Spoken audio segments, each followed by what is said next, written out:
I'm here with head coach for the Kegel Training Center and USBC Gold Coach Randy Stoughton, good friend of mine and ex-ball rep, so we've been through a lot together. Sure have. But we're going to be talking about something very interesting.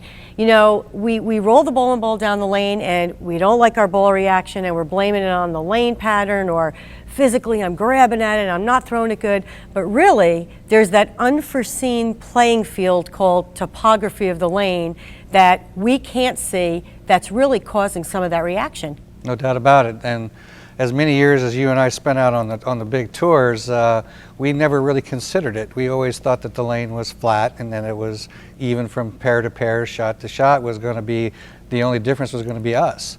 And really what we have found out here at the Kegel research part of the training center is that that is not the case at all. We have to deal with gravity. And the way that the lanes are designed nowadays, you've got panels that are on the lane, and the synthetic panels are about 10 feet long, so that means you've got 6 of those panels going down the lane.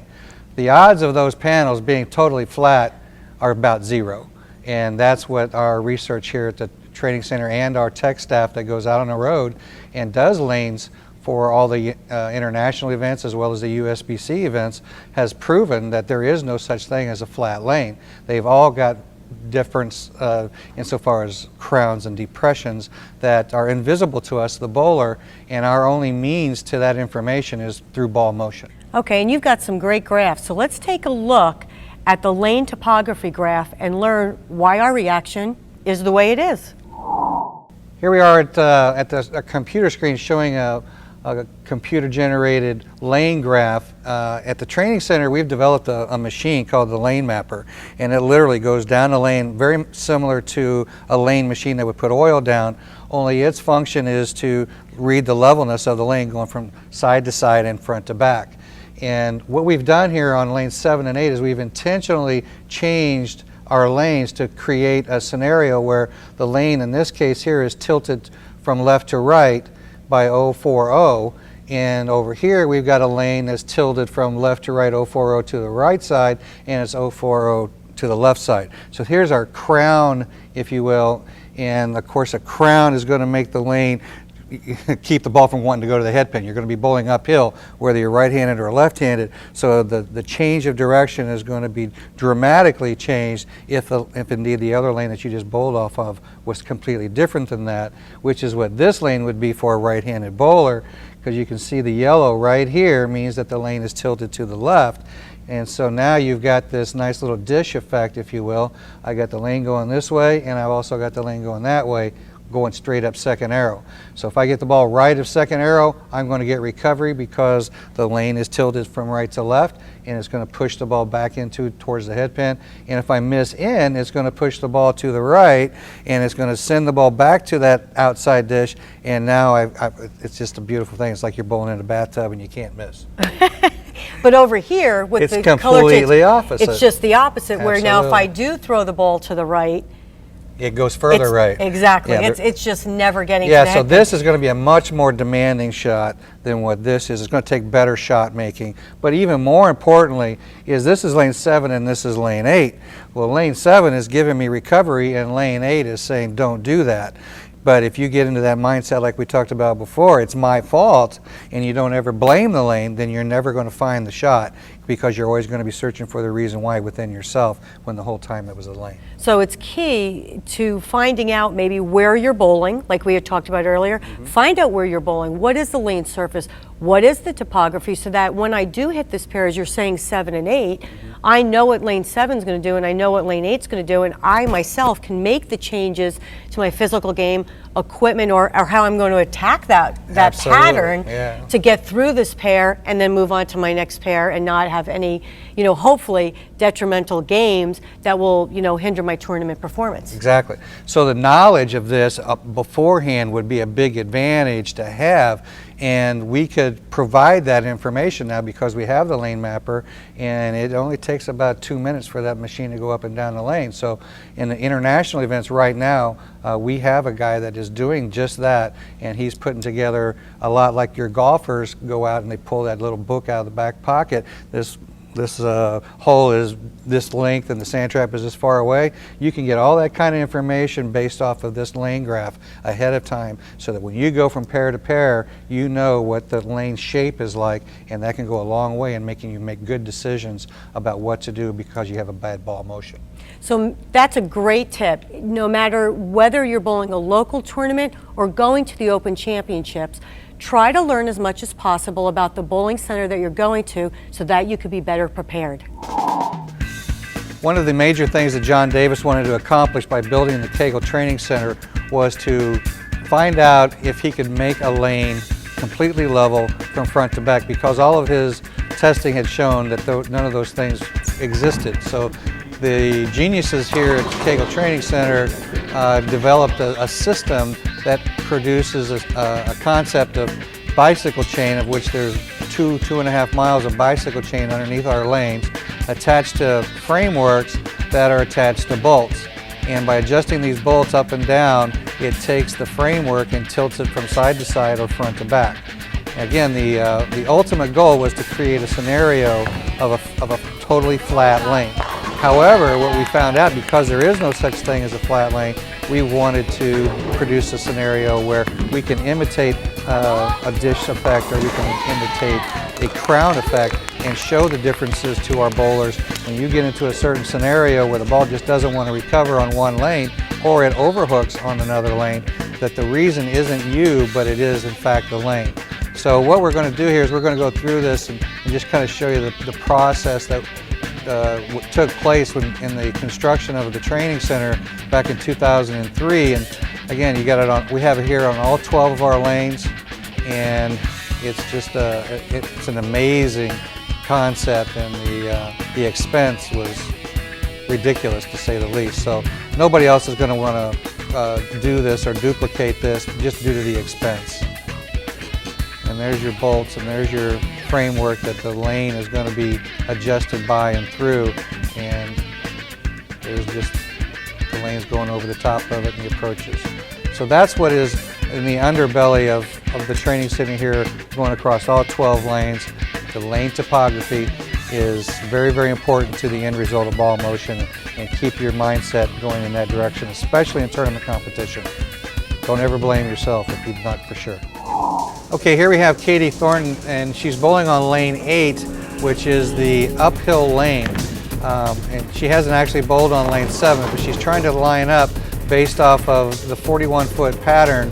PL minus 31 says that at the break point she should be on 10 board, and right now we're seeing her get out to 9 board here on this shot, but the ball coming back in on 12 board means that the ball missed the pocket, and she may have just barely touched the head pin and 2-8-10 here, or even washed out. Some version of that took place.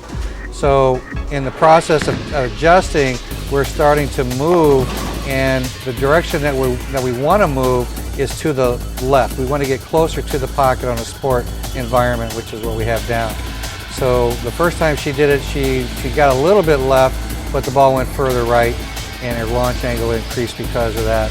And then we moved her eyes another board, and now she's starting to get the ball into the 10 board to 10 plus board, and this ball here recovered back to the pocket and went dead flush. And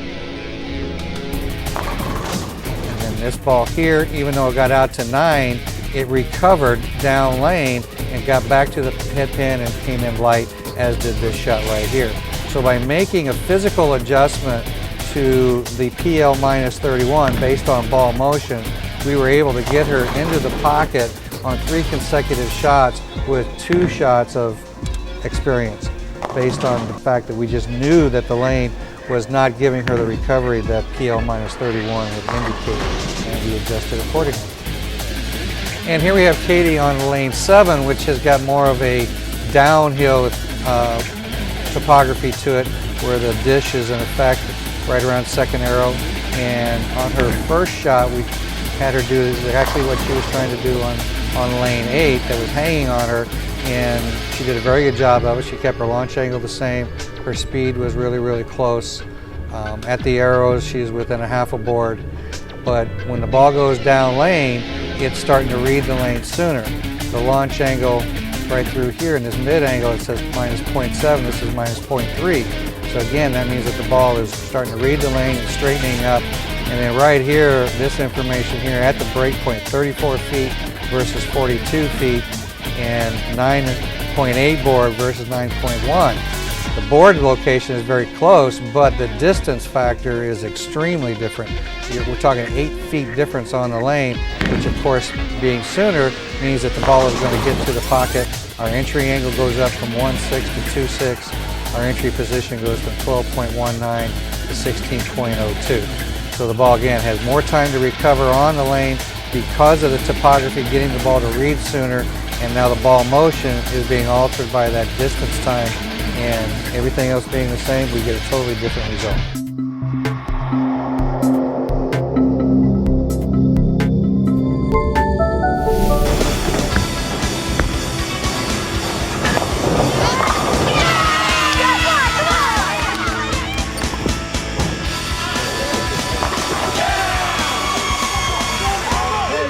Being prepared mentally and physically for a tournament or for league play is only half the battle, but knowing how to use what's in your bag is probably the most important, right, Coach? Absolutely. And knowing what your options are insofar as ball motion goes via surface texture. Once the ball is drilled, it's a done deal.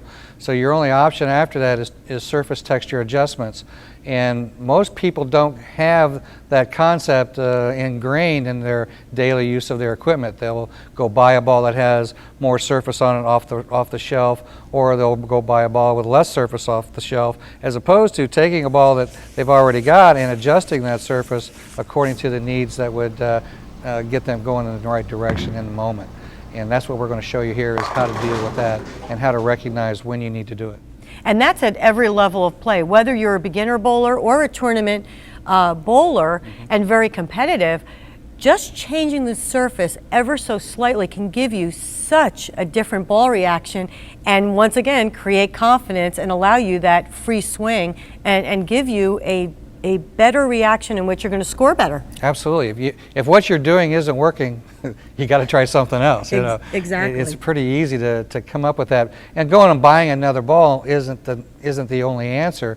There's options that are available to us with the Abralon pads and the polishes, and the options are actually endless. It's just a matter of going through the process and experimenting with trial and error and figuring out what works for you. Well, let's take a look at some different ball reactions using some different surfaces, and don't forget, ask questions of your pro shop to help you change that surface.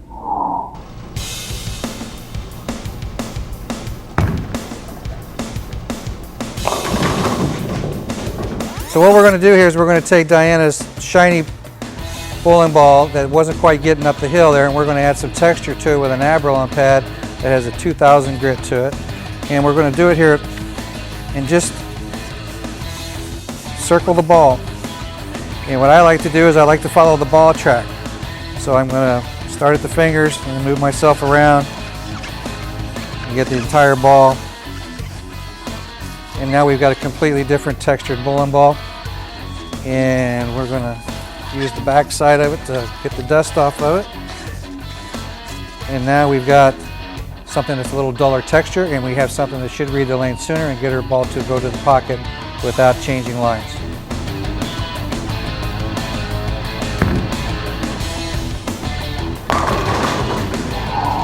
Coach, we see a dramatic difference here between the shiny and dull ball. What is the difference, and what actually was the surface change? What we did is we took the shiny ball, which is the red line going down the graph here, that didn't recover enough, and what we ended up doing was taking an Abralon pad, applying a 2000 grit to it to try to get the ball to read the lane sooner, with everything else staying the same. And again, you can see her laydown point was virtually the same. It took the same angle going down the lane, but you can also see that black line reading the lane sooner and changing direction sooner, and that's your data information right up here. The break point being at 44 feet on the shiny ball and 41 feet with the duller textured ball, which gave, again, the ball more time to recover distance-wise because it started reacting sooner, and now we get 2.5, 3 boards of change at the back end, and that's what she needed to go from leaving a 2-pin or a 210 to being flush to the pocket. So you mentioned that you hit it with a 2000 Abralon pad, and we got that much more of an earlier read to the pocket, so that's something that our bowlers need to know too. 2000 actually isn't a lot of grit, so if you went down even to 1000 or 500, we could probably bring that earlier roll to the pocket way back here. Absolutely, especially on your lighter oil patterns such as house shots. If your ball's not getting to the pocket on a house shot, you change that texture, it's going to read the lane much sooner, and that's going to make a big difference in your ball motion, and it could be exactly what you're looking for to get the ball to the pocket. So as you can see, a slight surface change can really change your ball reaction. If you're not comfortable with knowing what surface change is good for you, go to your pro shop, ask questions, and also make sure the pro shop operator watches you bowl so they can learn a little bit more about your game and get your equipment ready for you.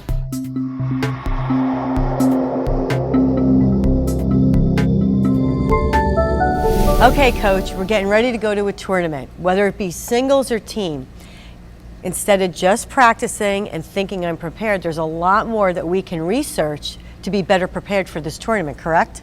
No kidding. There's a lot more information now available to everyone. And local tournaments are kind of setting the stage, much like when you go to nationals. There's a lot of information that can be gained by a bowler just by knowing where they're going. So for example, many times you'll go to a state tournament or a city tournament or maybe a bowling center that you're not familiar with. The first thing I would do is really get on the phone and call that bowling center and find out what surface is on the lanes. So for example, there are still many wood bowling centers in the country. It's very important to know whether whether the surface of the lane is wood or synthetic. If it's wood, we know the lanes are going to hook quite a bit. If it's synthetic, we want to know really how old is that synthetic. If it was installed 30 years ago, it's going to be pretty beat up. It's not going to hold a lot of oil, and the lanes are going to hook much earlier than something that, let's say, maybe they just installed new synthetics a year ago. And they're Brunswick synthetics, for example. That ball is going to retain energy a lot longer. It's going to go a lot further down the lane, and that, number one, can prepare you for what's probably going to happen because that surface means everything. And number two, it will help you select the correct equipment, especially if you're flying and you're limited on the number of bowling balls that you can take. You know, a lot of times the decision-making process of actually picking the right balls has a lot to do with how successful you're going to be. So, number one, I want to know what the surface is. Number two, a little bit about the approaches. There are many bowling centers that have synthetic lanes and wood approaches. If I have a wood approach situation, I know that bowling center, it might slide a little bit more than what I'm used to, especially if I come from a place like Florida. Here at the Kegel Training Center, a lot of times with the humidity in the bowling centers nearby, the approaches tend to be a little bit tackier. Well, I know, and you know, wood tends to be pretty consistent, and they tend to slide a little more. So we want to make sure that we have the setups for our shoes, so to adjust for those surfaces, and just kind of get mentally prepared that the approach is going to be a little bit different than what I'm normally used to. After that, it really boils down to things like how many games are going to be bowled in the tournament. So if I'm bowling a 3-game sweeper, that's going to be a little different with my equipment than, let's say, I'm going to bowl 6 games and there's going to be 4 on a lane. I know there's going to be a lot of breakdown. I know I may have to go through 2 or 3 balls. If the surface is going to be a little more challenging or an older surface, I know I may have to have a couple of polished bowling balls, as opposed to if I've got a new surface and I'm only bowling 3 games, I may have to use bowling balls that have some Scotch-Brite or sandpaper or something that has more surface to it. So, and this information can, if you ask enough questions, you can find this out, and it really can, it can be a huge benefit of picking the right equipment and getting into the right mindset. And then kind of the last thing is really, which today tends to be, every tournament will pretty much tell you what the pattern's going to be. And they will post that pattern. So within my conversation about the surface, I would ask the tournament director, you know, what kind of pattern are we going to be bowling on? Specifically, is it going to be a house shot, where I know the scores are going to be a little bit higher, or is it going to be a sport shot or something in between? If it's going to be a sport shot, I really want to know some information like, what is the pattern length? The pattern length is going to tell me where to play on the lane, whether it's a medium pattern. If it's short, I know the shot's going to tend to be out a little bit. If it's a longer pattern, let's say over 43 feet, I know the shot's going to tend to be on the inside part of the lane. Again, that can help me with my equipment choice. How much volume is going to be on the lane? Well, if I know that it's going to be, let's say, over 25 milliliters, then I know that I may have to use some Aberline pads, and I'm going to have to use a little more surface. But if I know that it's going to be a little bit lighter oil, let's say less than 21 mils, then maybe I'm going to have to bring some equipment that has 4,000 really smooth surfaces, or some weaker bowling balls maybe, or some balls more so that have a little bit of polish on them. What I want to take you through right now is, and this is kind of cool, I wish we had this growing up. There was a long time where you really had no information about the lane pattern, and today tournaments actually post them online, and they actually use Kegel technology, which is having a lane sheet that tells you exactly what pattern they're going to put out, where the loads are, and specifically, you know, where they're going to put the oil and how far. So what I want to do now is kind of take you over to the computer and go through what a lane sheet information looks like. Excellent. Let's take a look at that lane graph. So here we have the first part of a lane sheet, and the first information I'm looking for here, it says distance, which is 41 feet, and we use a formula that we take the number 31, we subtract it from the distance to get an exit point. So this is pretty easy. 41 minus 31 is 10. So I expect that the shot is going to set up somewhere around the traditional second arrow, which is where everybody's familiar, everybody likes to play. That is key, all right? That's going to tell me what part of the lane my ball is going to be at 41 feet. The second part of that information that I'm going to look for is the volume.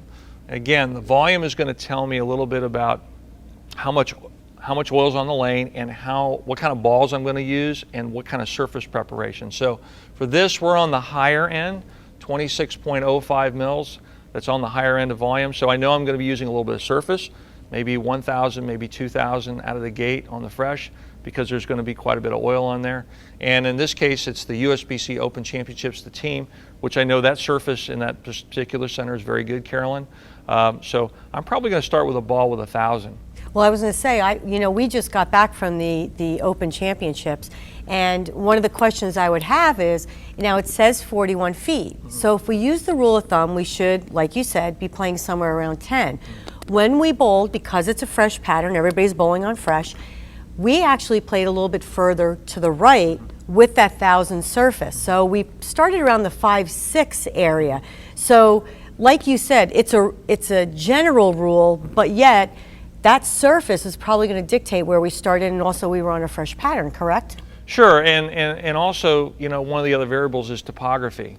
So in that particular center, I know that Kegel has helped map those lanes. They flattened them out a little bit, and the flatter the lanes, the more that you actually can play in different parts of the lane, if you have a team that will break the lane down accordingly. So I think part of the reason why the scores are so high this year, and people are bowling very well, is that you do have several options on how to play the lanes, which means people are going to be comfortable playing where they want to play.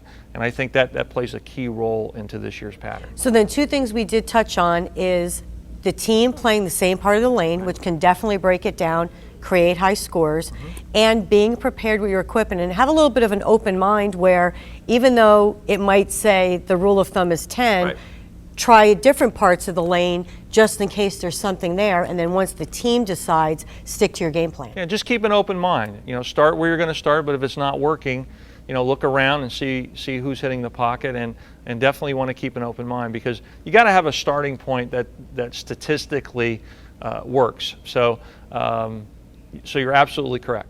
Good. Okay, let's look at that lane graph. All right.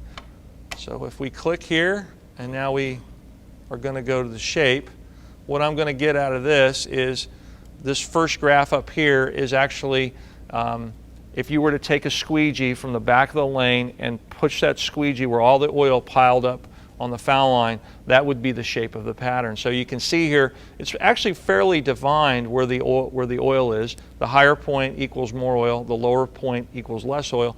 You're going to start somewhere where there's a little less oil to the right and a little more oil to the left. That's obviously the rule of thumb. So you can see right here, if I go out here, I can see why you guys bowled well out on 5, because out here they're a little bit drier, but as you move in, you got more oil. So again, depending upon your style, this is telling me that I can choose a couple different places. If I've got a lot of hand, I can start over here and throw it to this dry area over here. Or if I'm a little bit straighter, I can start further out and still have more dry to the right. And that was really key. You know, you touched on something here.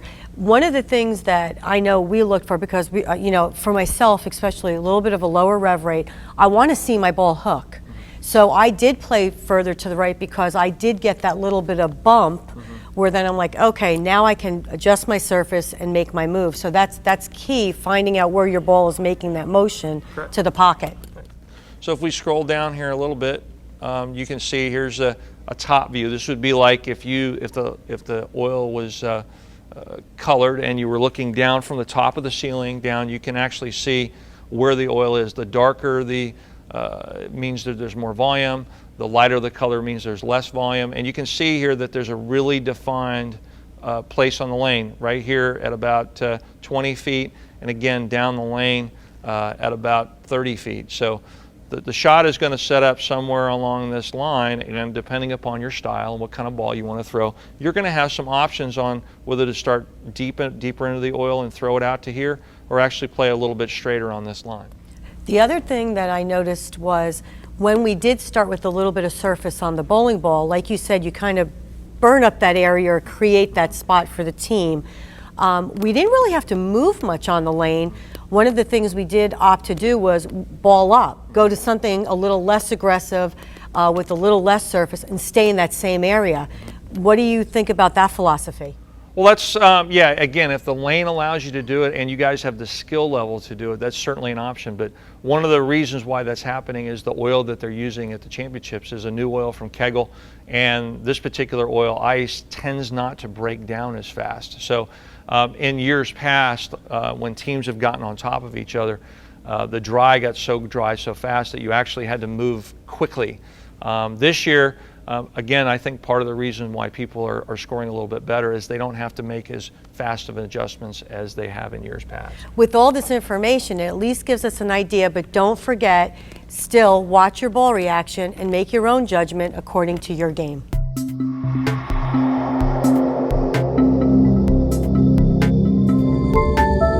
We're here with Dennis Shears, who's Vice President of the Chemical Division here at Kegel, and they have come up with some new products. You know, you're into that creating lane oil, which is something that we need to all learn how to bowl on. And two of the new products are your fire and ice oil. Can you tell us a little bit about them? Sure. Ice was designed to be a little bit slicker conditioner, allow the ball to get down the lane very clean, come off the end of the pattern extremely clean, so much sharper angles, excellent durability in the mid lane. And fire is a little different. Fire is designed to hook a little bit more. The ball tends to pick up a little bit earlier in the pattern, so you don't have quite as sharp angle off the back end, but still enough back end reaction where you're going to get good carry. Okay, so we've talked about equipment during these segments and how that changes your ball reaction. What would be some of the suggestions that you would use on maybe the ice, oil, or the fire? Would probably want to deal a lot with texture, surface preparation, like we talked about before, to deal with when the ball wants to pick up and what effect that has on my ball motion. So if I need the ball to go a little bit longer, obviously I'm going to take some surface off the ball, and if I need the ball to pick up sooner on the ice, then I would probably put some extra surface on the ball.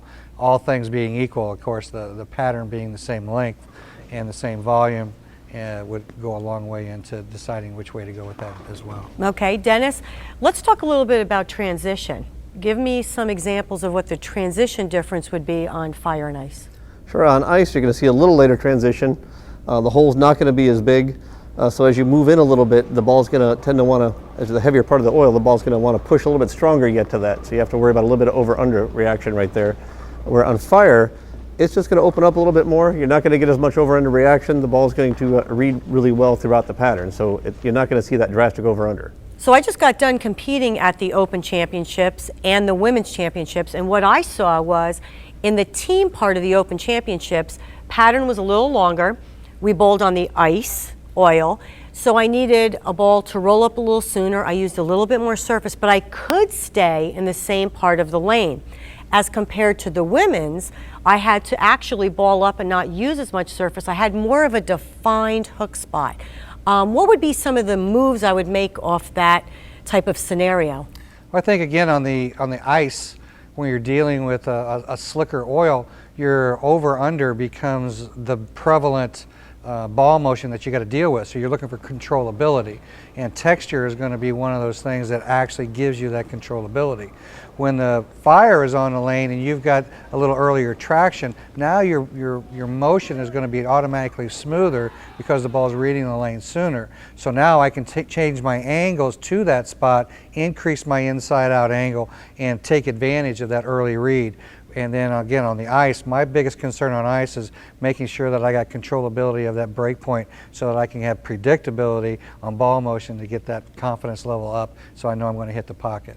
Now, for somebody like me, the other thing I did see was I didn't have to use anything that was really shiny and went down the lane, you know, really long, because I didn't want that sharp break off that dry spot when I found it. So I still used stronger equipment with stronger layouts, maybe not as much surface, but it still read that middle part of the lane when I did bowl on ice. Yes, that would be correct. Okay. Yep. So more about just surface, changing angles a little bit when I have that little bit more of friction, and just once again, when you're looking to, when you open up the lane, you're going to want a stronger bowl. It's going to need to be stronger because it's going to cross more boards to take advantage of the oil that's on the lane and the pattern that's on the lane. When the pattern becomes very tight and becomes very over-under, it's a lot more difficult pattern to read and to get confidence on. So controllability of that break point becomes priority one, and surface is going to be your first answer to that. And the ball choice is actually secondary to surface in this case. So here's another tip. Remember, find out possibly what oil you're going to be bowling on and make sure your equipment is ready to go.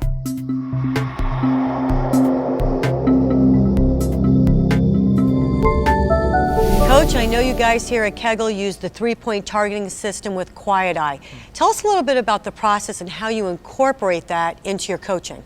Okay, so the first thing is probably, as everyone understands, is each part of the three-point targeting system came from somewhere else. And actually the exit point that I'm going to talk to you about actually came from a study that Neil Stremmel did back in, I think, 2006, where they did a formula that said if the pattern is so long down the lane that the ball needs to be at the end of the pattern, which we call the exit point, to give us the most margin of error. That actual information actually came from USBC and the formulas that Neil created. The other point, called the focal point, which is how we align to, actually came from Mo Pennell. Mo developed that when he did his See It, Feel It, Do It manual, I believe back in 1994-95. So, and then the target that we use today is, I guess, been around for 1 million years. In bowling. So those are the three targets, or when we say three-point targeting, the three points that we talk about. So the first point in the targeting system is the focal point. The focal point is indicated on the pins. Okay, so for example, a lot of people don't know that the 9 board is the center of the 6 pin. So if you were to draw a line on the 9 board, it would hit the center of the 6 pin. And the problem is that if you stand back here, as you know, Carolyn, it doesn't look like that. Right, okay. right. But trust me when I tell you, if the pins are on spots and they're certified by USBC, the center of the 6 pin is the 9 board.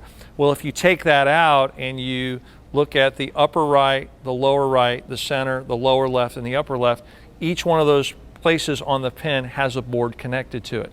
Well, here at Weber and our students, they memorize each part of the pin and what board connects to what part of the pin. So what that does is that establishes the launch angle, which if on cats, what you see is a category launch angle, that establishes your accuracy. That, to me and to Randy and the coaches here at the training center, is the most important skill to get consistent, which is to have a good launch angle. That starts in the setup.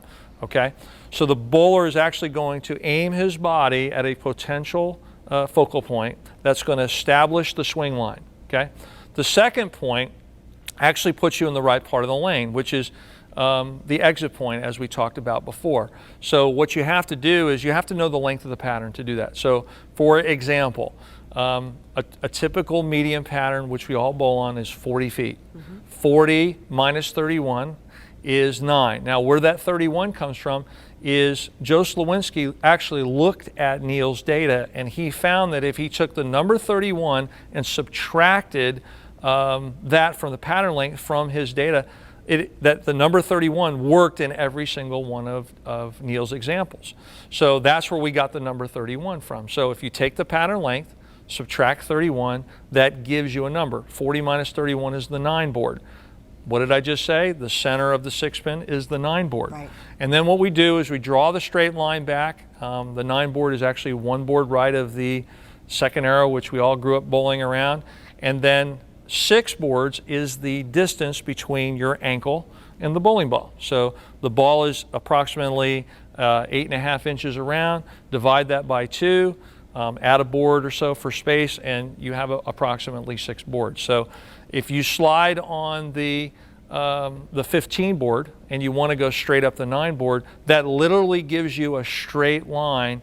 When we say we're going to go up the lanes, that is the pure math behind the straight line. So literally, the problem is most people, when they learn to target, that line does not look straight.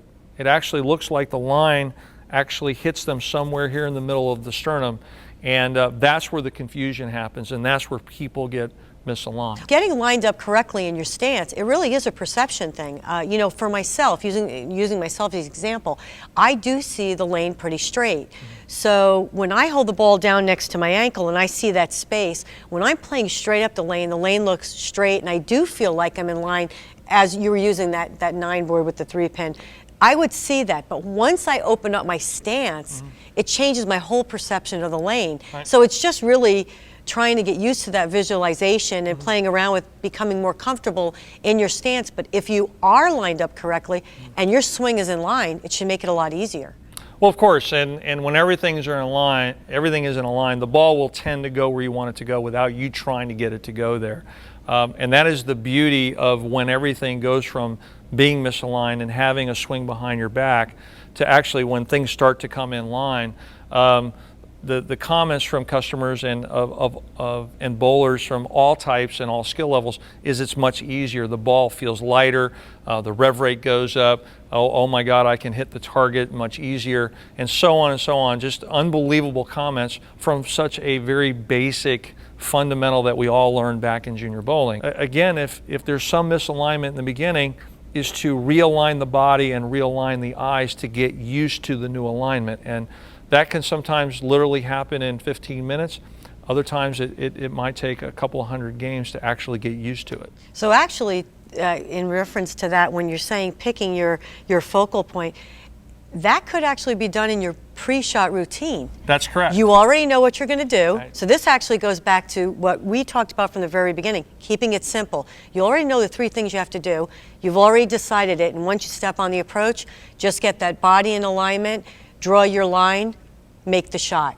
That's correct. So, you know, again, we've talked about the thinking box and the playing box. All the decision making happens in the thinking box. You already know what your focal point is going to be, what your short target's going to be, and where you're going to start and where you're going to slide back in the thinking box. And so that when you step on the approach, it's just kind of an automatic thing that happens. Now it's a matter of where the quiet eye comes from is a study that was done by the professors using an eye mask that studies where the pupils are actually targeting, and they actually used several different sports like basketball, like putting, targeting sports to get the data for quiet eye. So I know at USBC they have the goggles that actually shows where some of the best players in the world target and for how long. Well, this data actually says that elite athletes target much more consistently, and they actually have a certain length of time that they actually focus on the line of play. So that's where we came up with the 4 seconds. It is proven to be here at the Kegel Training Center one of the processes that shows results immediately. And what Randy and I really love about this is when we implement it, we don't have to really necessarily make any physical change to the bowlers, and they see instant success, and that actually helps them trust us as coaches, and without them really tearing them down and making any big physical changes. So there's so many success stories behind this and so much data to back this up that it's just a matter of teaching somebody all the elements that we talked about, getting them to understand it, and then getting them to implement it into a practice session. Okay, so you heard it here from one of the best coaches in the world, Del Warren. Know what you're going to do before you step on the approach. Get that body in alignment to where you want to be and make the shot. All right.